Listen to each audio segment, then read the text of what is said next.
shooter takes deadly aim at the residents of a small Georgia town.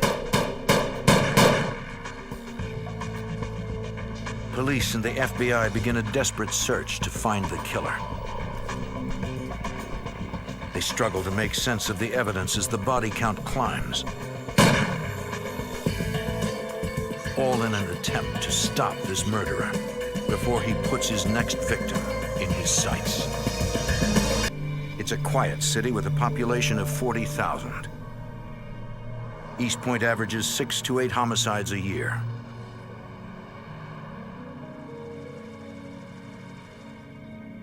March 1st, 2001. A man is concerned about his mother.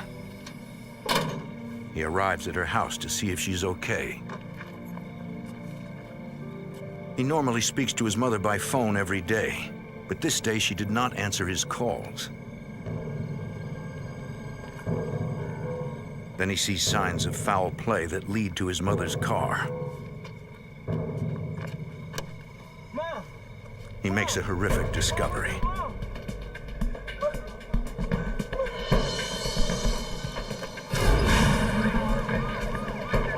Minutes later, East Point Police and Lieutenant Russell Popham begin a homicide investigation. We discovered the victim was a female that had been shot and she was dead of multiple gunshot wounds. We did notice that she had been there for about 24 hours. Police can already rule out one reason why the victim was murdered. As always in any kind of crime, you try to figure out the motive. But obviously her car was still there as well as her pocketbook. So we didn't think at the time that robbery was the motive.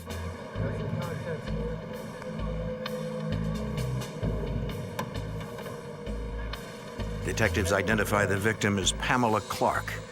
They also find a badge. The victim was a probation officer with the state of Georgia. She worked for the Department of Corrections and she supervised probationers. Since they have limited investigative resources, East Point Police request the FBI and the Georgia Bureau of Investigation to assist at the crime scene. FBI Special Agent Pete McFarlane is on a task force that assists local police departments with forensic analysis. A lot of the local police departments did not have the equipment such as Luma lights. We actually process vehicles for latent fingerprints. We process items that we pick up for latent fingerprints. Agent McFarlane finds signs Pamela Clark was shot at almost point-blank range. You could see where the person had shot right through the window, and glass had actually impaled the victim's face. So it was very close. I guess you could say it was an execution. The killer was both brutal and careful. East Point Police Detective Bobby Gray finds no bullet shell casings at the scene, despite multiple shots being fired. No shell casings could mean that there was a revolver. Until we know differently, we're going to assume either the person picked him up or he was using the revolver. Police believe the killer premeditated the murder because of the lack of evidence.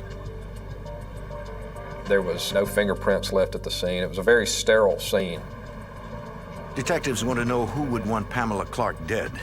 For answers, they turn to the victim's son. He spoke to his mother every day. But she seemed happy and never mentioned trouble with anyone, including her probationers. To investigators, it seems that the fatal shooting was a random attack. That night, detectives go door to door throughout the neighborhood. They're searching for anyone who saw anything suspicious in the last 24 hours.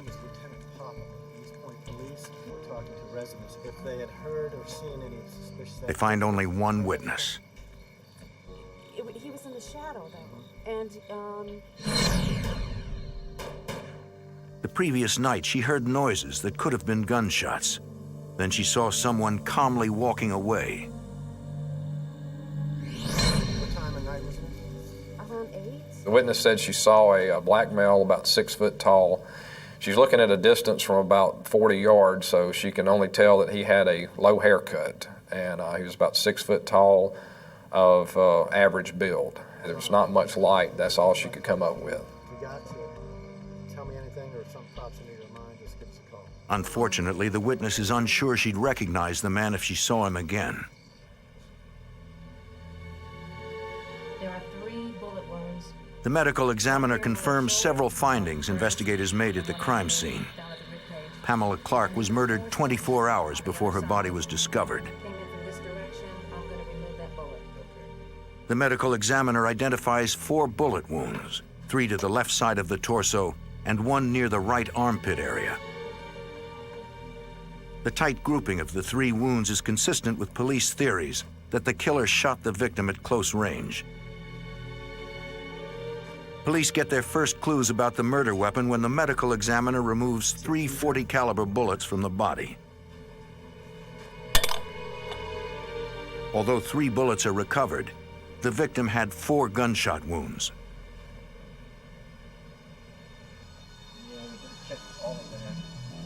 Investigators recover the 4th bullet from the passenger seat of the victim's car. It's also .40 caliber. Agents find the vehicle unusually cluttered with junk mail, bills, and other letters. The victim's son said his mother usually sorted her mail in the car after she picked it up from her mailbox. Agents also note a few other items. I thought she may have had some children in the car because there were some wrappers also in the vehicle.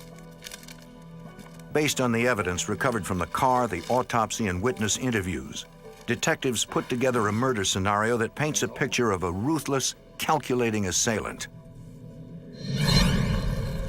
Investigators suspect the killer was lying in wait as Pamela Clark arrived home on the evening of February 28, 2001, at about 7:30 p.m. It seems he was familiar with his victim's routine as she arrived home from work. There he'd have a captive target as she sorted her mail. Detectives believe the killer either picked up all the .40 caliber shell casings or had some other way of containing them as he fired. Then he left Pamela Clark to die. Police have a theory on how the victim was murdered, but they have no suspects and a killer on the loose. We have an extreme whodunit. We have bullets, we have a car, and we have a body, and that's about all we have. With so little to go on, it will be difficult to find justice for the murdered probation officer. East Point, Georgia police and the FBI have a killer on the loose. A killer who murdered probation officer Pamela Clark. They have no leads and no suspects. They only know the killer approached her while she sat in her car, then shot her 4 times at close range with a .40 caliber handgun. Everything's going good here. What have you been up to? Not much. Talk to you then. Bye. Investigators like East Point Police Lieutenant Russell Popham try to understand why someone would want Pamela Clark dead. There's an old saying that if you can establish the motive, you can solve the crime. We immediately went to work on her immediate family, her contacts, as well as her job as a state probation officer. The victim's son said she never mentioned having any enemies.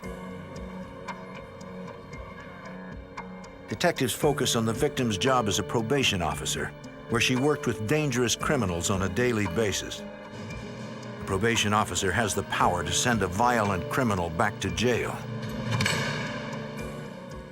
Okay, here's our office. All right.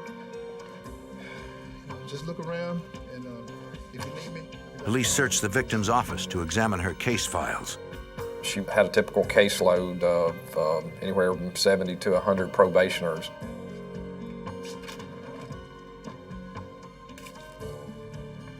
So we looked to see if there was anybody on her probation list that maybe she was about to try and revoke the probation.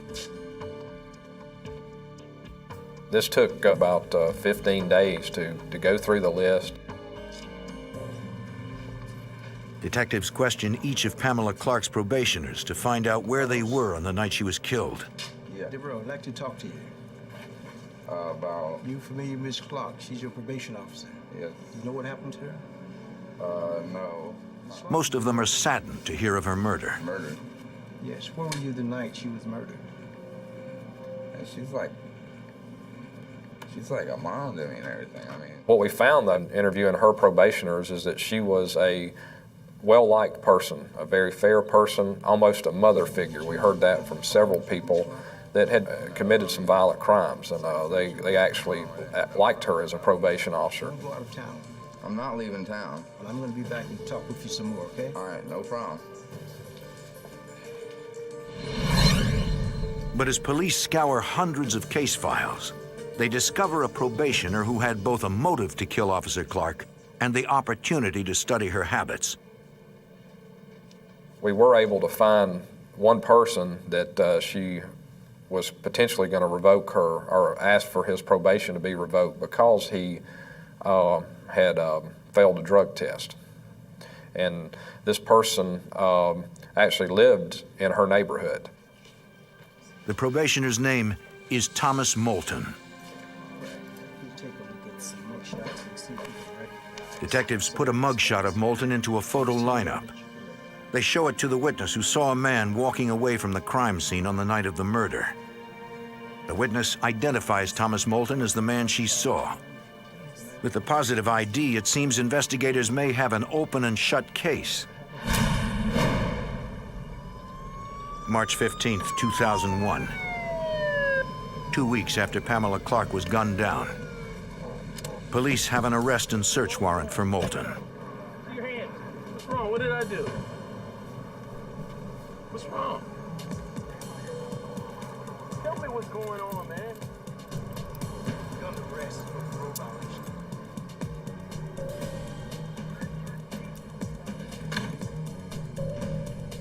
During their search of Moulton's house, investigators uncover a jacket like the one the witness saw on the night of the murder.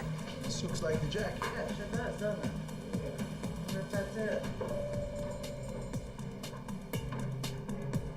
Police also make a disturbing find. He had a box of 9mm bullets in his room, and we knew, however, that the bullets used were .40 caliber, but again, this showed that this probationer had bullets when he shouldn't have. We were alarmed at this. All right, let's see what we have. Would you look at that?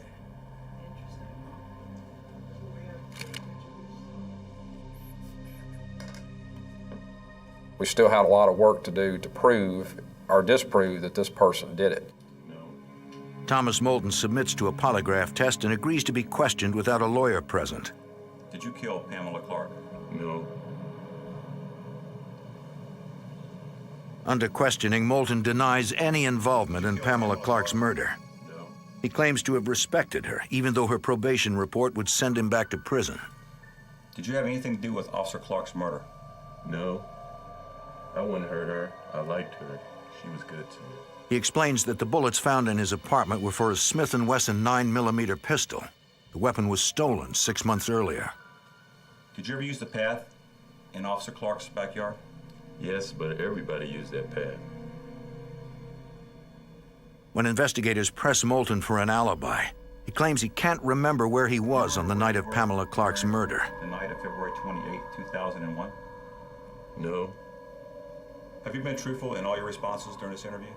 Yes. Throughout the interview, the polygraph analyst detects no evidence of deception by Moulton. This is over, relax. Did I pass? Can you tell you? Police later examine Moulton's telephone records. They discover Moulton was on the phone talking to his girlfriend during the time Pamela Clark was murdered. Don't see any problems. Everything looks clean. Okay? Detectives clear Moulton as a suspect. They've hit a dead end in their investigation. The killer is still on the loose and free to strike again. April 8th, 2001, over a month after Pamela Clark was murdered. It's an unusually warm spring evening in East Point. It was a night in the low 70s at the time, so a lot of people were enjoying the first few days of spring, that with their doors open, their windows open. A few miles from Pamela Clark's home, a retiree named Chuck Boiler hears someone approach. Who's out there? Who's out there! Look out there! Hey! The bullet shatters the man's arm and rips into his chest. He tries to fight back, but he's rapidly losing blood. The gunman lingers.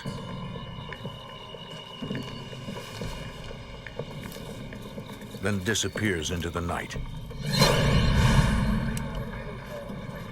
East Point Police Lieutenant Russell Popham tries to get a description of the assailant, but it's no use. We'll get you in a minute, sir.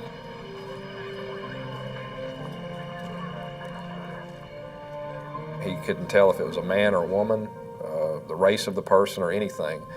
And we asked him, well, who would have did this to you? Did they ask for anything? Did they try to rob you or anything like that? And he said, no, I just went to the door and I was shot through the door.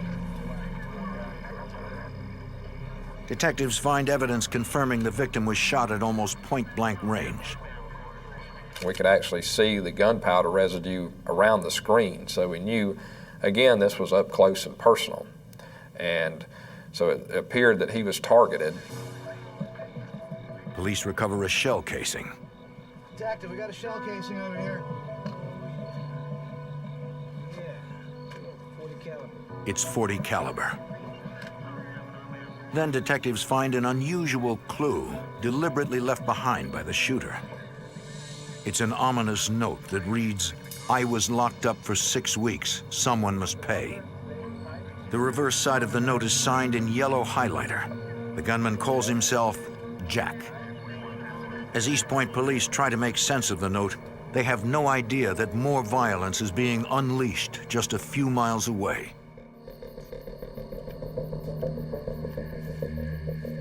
Less than an hour after Chuck Boiler was shot, East Point police will have a new murder on their hands.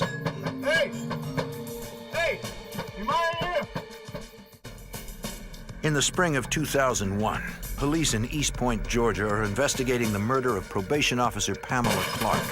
They have no suspects. Over a month later, a gunman shoots Chuck Boiler point blank, shattering his arm. Police find a note left by the shooter in which he calls himself Jack. Less than an hour after Chuck Boiler was shot, a man approaches another house in East Point. Help! Hey! Hey! Please, open this door! Give me some help!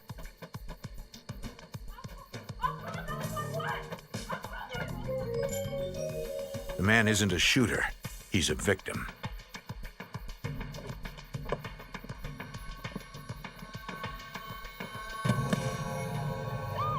East Point Emergency Services race to their second shooting of the night.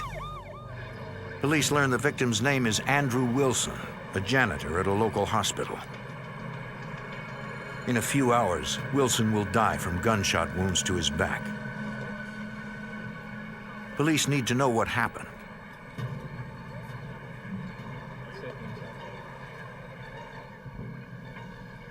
They find answers down the street. A car idles with no one inside.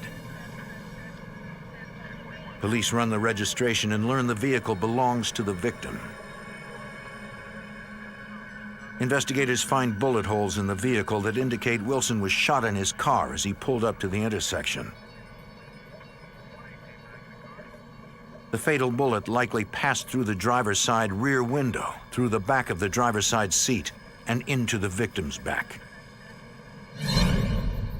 After Wilson was shot, detectives believe he got out of his car and desperately searched the neighborhood for help. Hello? I need some help, please!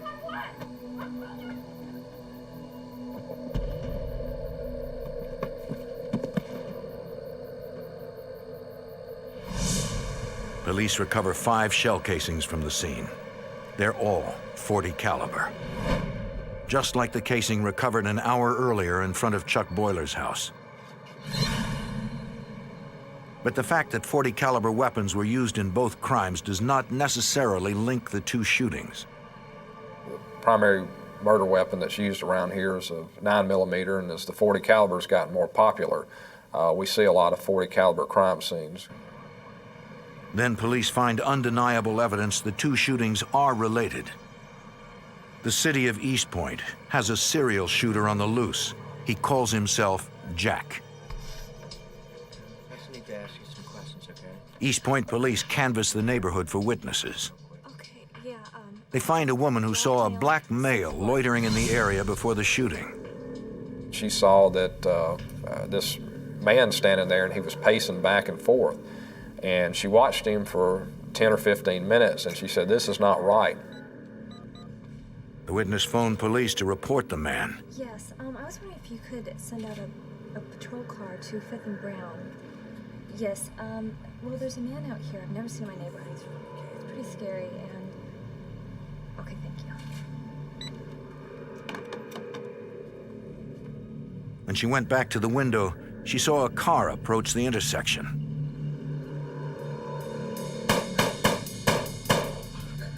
She never saw the man's face, but she got a good look at his vehicle. She sees a late model American car. She was very adamant in detail about it. That was one thing that we really believed her on, that she knew what type of car it was. The witness was unable to see the car's license plate number. Okay, well, you've done good. Okay, if you think of anything else comes to mind, okay, would you please give me a call? Okay. In a single night, Jack has murdered one man and seriously wounded another. Police now have two bodies on their hands, and every reason to expect there will be more. The city of East Point, Georgia, has a serial shooter on the loose. In a single night, the gunman wounded one man and killed another. Investigators found notes left by the shooter at both crime scenes. They were signed in yellow highlighter, Jack. East Point Police and Detective Bobby Gray fear the shooter will strike again. The frustrating thing about this investigation is we didn't know who, we didn't know why, and we didn't know who would be next. 4 days later, on April 12, 2001, a shadowy figure approaches another house in East Point. A woman is unaware she's a target.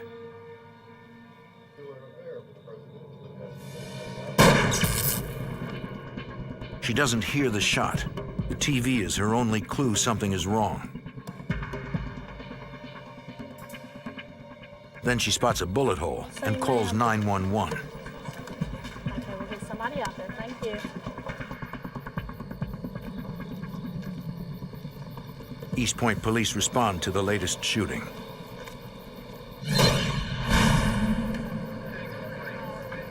Detectives believe the shooter targeted the woman and hit the TV by mistake. She's lucky to be alive. Did you hear anything prior to the shot? I didn't. I was sitting there watching TV, and I remember flipping through the magazine, and that's all I can remember. I'm sure. If it wasn't for the TV being in front of the window, the person watching the TV would have been dead. The bullet went through the window, went through the screen, went through the back of the TV, and fortunately, it lodged inside the TV. Investigators uncover a chilling note that supports their theory and threatens many more victims. It reads, "Better count your body bags." We knew that this person wasn't going to stop. We're going to have more victims. It's not a matter of if, it's a matter of when and how many. Police have no doubt as to who did the shooting. The killer, who calls himself Jack. Hours later, crime scene technicians recover a bullet from the woman's TV set. It's .40 caliber, consistent with Jack's MO. East Point detectives need to stop Jack before he makes good on his threat to fill body bags with more victims. They appeal to other police agencies and the FBI for help. FBI Special Agent Pete McFarlane examines the evidence. Something very familiar. I know this. He recognizes the notes. He found one when he processed the car of murdered probation officer Pamela Clark. At first, he thought the note was just a child's scribbling. But now it ties Pamela Clark's murder to the shooting spree. This is it. I knew I'd seen her. Gentlemen. Eureka. That's the word you want to use, eureka. There's a connect here. When you started connecting all of them together, it's very similar, handwriting or block writing, all done with a highlighter. It was almost like this person was trying to say that, well, I'm a serial killer. I'm out there shooting people just for no reason at all. The similarities between the notes point to a killer that is methodical, calculated, and consistent. Jack wrote each note on a half a sheet of standard white paper. Jack tore each note by hand, resulting in ragged edges. And Jack signed each note with either an orange or a yellow highlighter. Detectives believe one note contains a possible motive. I'm sorry. I was locked up for 6 weeks for nothing. Someone must pay. So investigators scour records for anyone recently jailed for that period of time named Jack. They find no viable suspects. Jack and his true motive remain a mystery. We as investigators had 4 crime scenes, but we had nothing. We had no suspects, we had nobody. So you have 1, 2. Police examine the victims' backgrounds, searching for any link between them that could show a pattern in the shootings. Right here. Well, we have active 95 North, so here's what happens. We even went as far as to the individuals, did they have their oil changed at the same place? You know, their car, their automotive work, was it done at the same place? Things like that. I mean, we looked into every possible avenue to connect them, to disprove that it was random. The only link police find is that all the victims live within the borders of the same city. Everything was centered in East Point, as opposed to the shooter going to College Park, which is right next door to East Point, or even back to Atlanta, or to Hapeville, or some other jurisdiction in close proximity to East Point. Everything was centered right in East Point. Detectives know that when the killer strikes again, it will be in East Point. Anyone within city limits could be a target. Police take unprecedented measures to warn the public. They use a computer system to dial every phone number in East Point. Anyone who picks up the phone hears a message warning about a killer on the loose.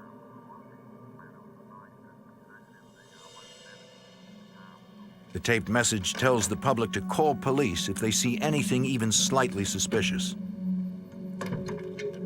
It puts the entire city on edge. East Point police work around the clock, canceling leave and beefing up patrols to catch Jack before he strikes again. But they're up against a gunman who kills at a time and place of his choosing. We felt helpless. We're here to protect the citizens of East Point, and we're here to help. And unfortunately, you don't know when the next shooting is going to happen. You don't know who's going to be the victim. You don't know why they're going to be a victim. Investigators fear they're playing a grim waiting game with Jack.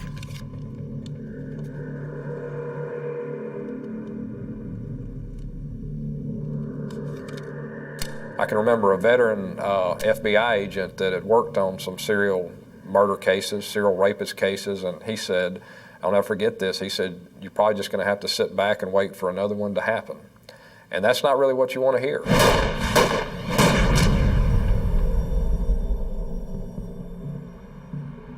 "12 days later, on April 24th, 2001, the wait is over.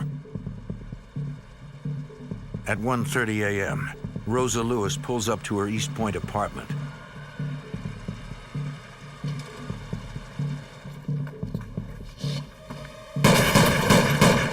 She's Jack's 5th victim.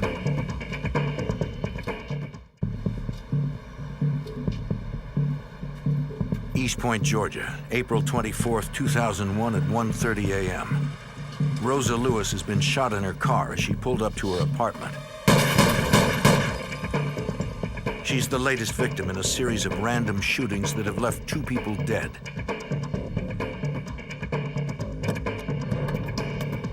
She fights to avoid becoming the 3rd murder victim.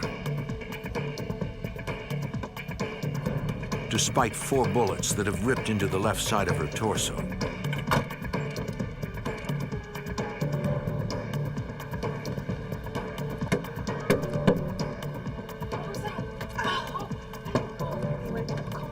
A roommate calls 911 as Rosa Lewis loses consciousness. East Point Police, the Georgia Bureau of Investigation, and the FBI speed to the scene.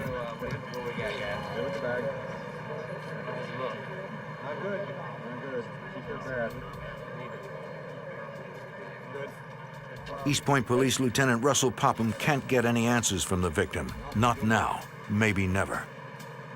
What we were told was that she was not going to live. We were told that she was that critical, her blood pressure was already dropping, that she wasn't going to live. Investigators turn to the physical evidence left behind. Once again, they find .40 caliber shell casings, 4 of them. Detectives know the killer, who calls himself Jack, used a .40 caliber weapon in all 4 of his previous shootings. Agents find another clue on the roof of a car that the shooter used to steady his aim. But you could see the where he actually reached across the roof, and it was laying across the roof of this vehicle, shooting into the vehicle. You could see the V shape of the muzzle blast on the car itself. The connection is, this is so close. It's so close that this person could not miss. It's not like shooting from 25 feet, 50 yards away. This person got right up into the victim's face and was shooting that person. Police search for Jack's signature clue. We immediately began to look for a note. We had the .40 caliber casing, so we immediately began to look for a note. We could not find a note in the darkness. We could find a note, and it wasn't a windy night, so we didn't think the note had blown away, but we couldn't find it. Although no note is recovered, police find similarities between the Rosa Lewis shooting and the murder of probation officer Pamela Clark. Both women were gunned down in their cars, with multiple shots fired through the driver's side window at close range. Then detectives uncover a shocking clue that changes the entire investigation. Rosa Lewis was a probation officer just like Pamela Clark. They knew each other. They worked in the same office together. This is too coincidental. Detectives no longer believe the shootings are random. Somehow the Rosa Lewis and Pamela Clark shootings are related. Police interview Rosa Lewis's roommate and learn Rosa moved into the apartment 2 months ago after a recent divorce. But she described the relationship to us as an amicable divorce. She even said that the victim's ex-husband had actually helped her move in. There was no reason to believe that he had a motivation to want to kill her. Agents and detectives go door to door, searching for any witnesses to the shooting. And we did find one lady who actually lives on a street behind the apartment complex who said she heard the shot. She looked out her window and she saw a car leaving that area. And she described it as a blue car, and she gave us that it was similar to a particular make of a car. So we had now a car, the kind of car we're possibly looking for, the make and model. We just weren't certain what the tag number was on the vehicle. The witness never saw the killer's face. Once again, police are left with only a vehicle description. Later that morning, police notify Rosa Lewis's family about the shooting, including her ex-husband, William Lewis. We knock on the door and nobody answers. We knock a few more times, and we're about to leave, and as we turn around to walk to our car, a car pulls in. The first thing that we notice is that this car that pulled in was very similar, if not the same kind of car that was described leaving the shooting. The man driving the car is William Lewis. Detectives break the tragic news to him.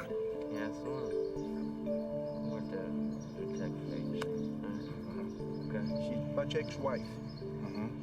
She's been shot multiple times. When we told him that his ex-wife had been shot multiple times and may die, he wasn't shocked. He didn't ask, how is she doing? He didn't say, I have to get to her. He didn't say, what are you doing to get this person? It's almost as if we had notified him that something that was not really that significant. Mind if we check your car? Detectives ask to search Lewis's car. He consents and says the vehicle is a rental. Hours after the shooting, police could expect to find a weapon, bullets, or a note signed in yellow highlighter if William Lewis is Jack. But they find nothing. It's clean. Investigators then ask Lewis for consent to search his house. He agrees.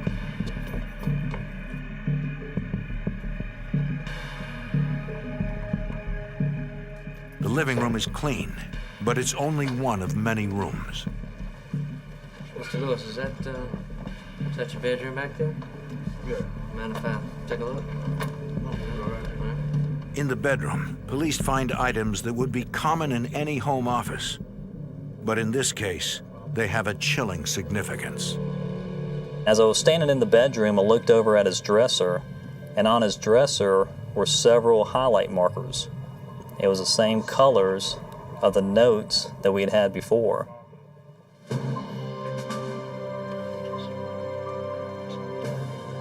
Mr. Lewis, would you mind coming with us back downtown for a little while? Would you? I mean, just need to go in and ask a few more questions. Is that okay? Downtown? Yeah. The discovery prompts detectives to ask Lewis to come downtown for questioning. He agrees.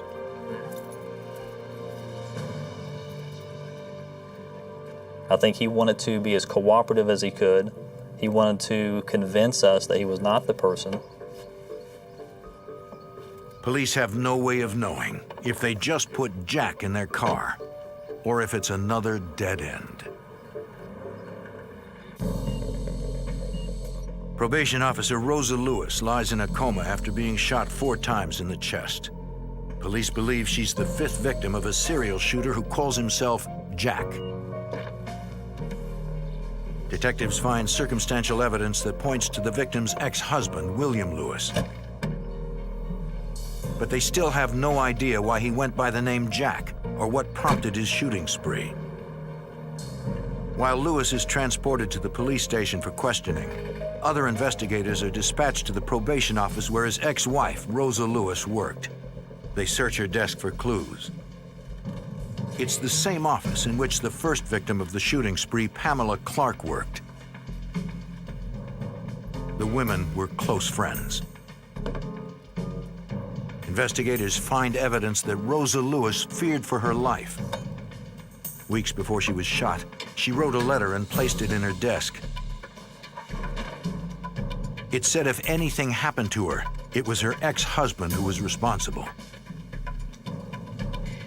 From the letter, East Point Police Detective Bobby Gray learns William Lewis made threats to stop Rosa from divorcing him. He would tell her things like, I know people. I know people who can do things to you. I know how to get rid of you. And he would say things like, I will blow your head off. In her letter, Rosa Lewis also implicates her ex-husband in the murder of Pamela Clark. Pamela helped Rosa through the divorce and recommended a divorce lawyer. It made William Lewis furious. And in his mind, if she had not talked his wife into leaving him, his wife would still be with him.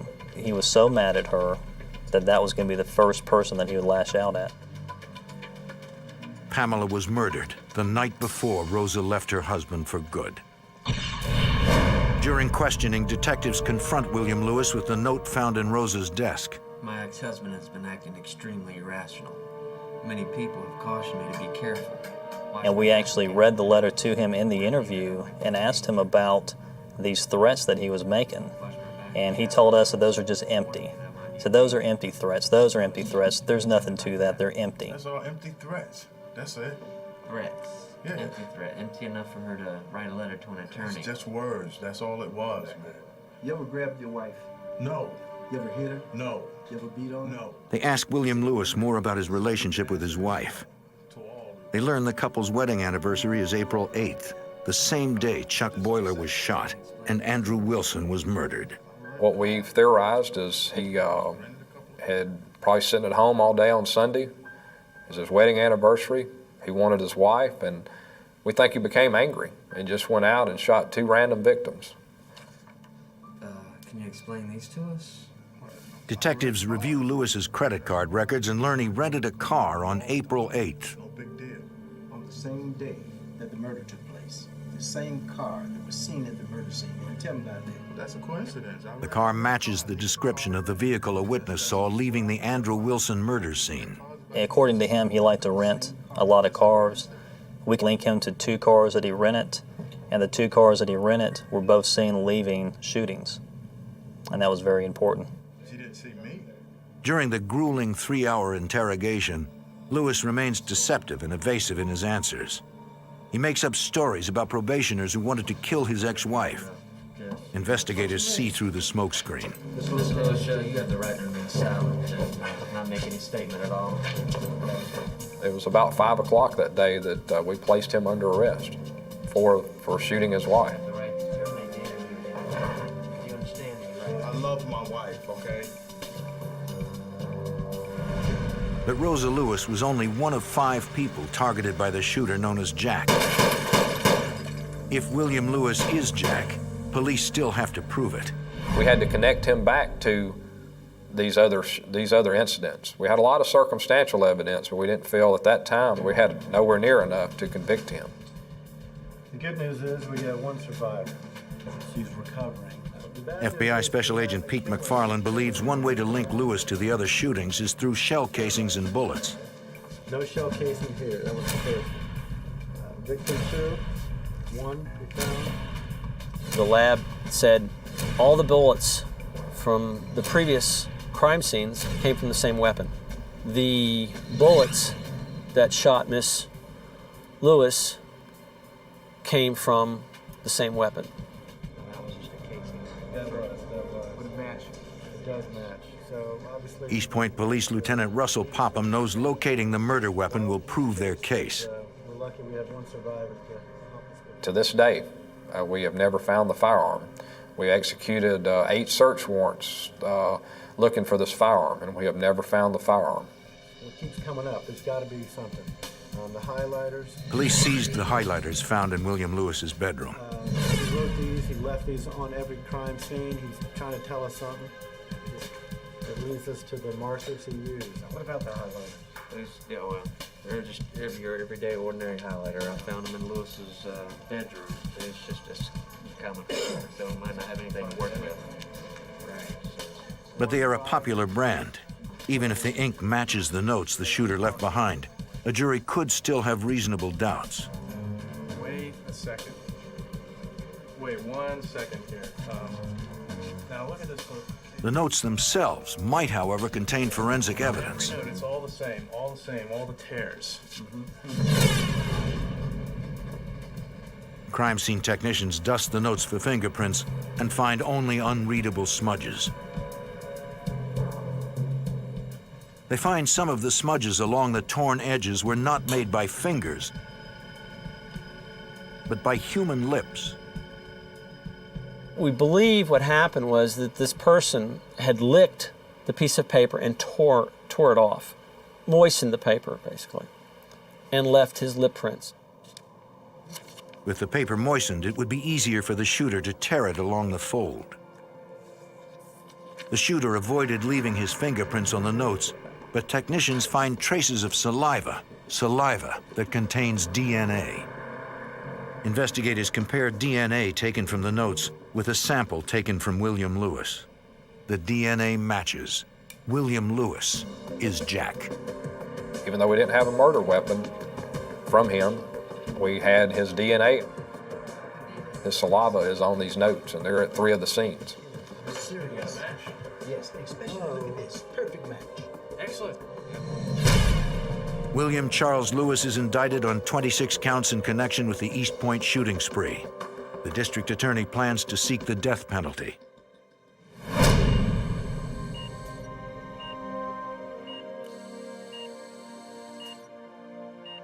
William Lewis's ex-wife, Rosa, emerges from her coma after months of hospitalization and eventually returns home.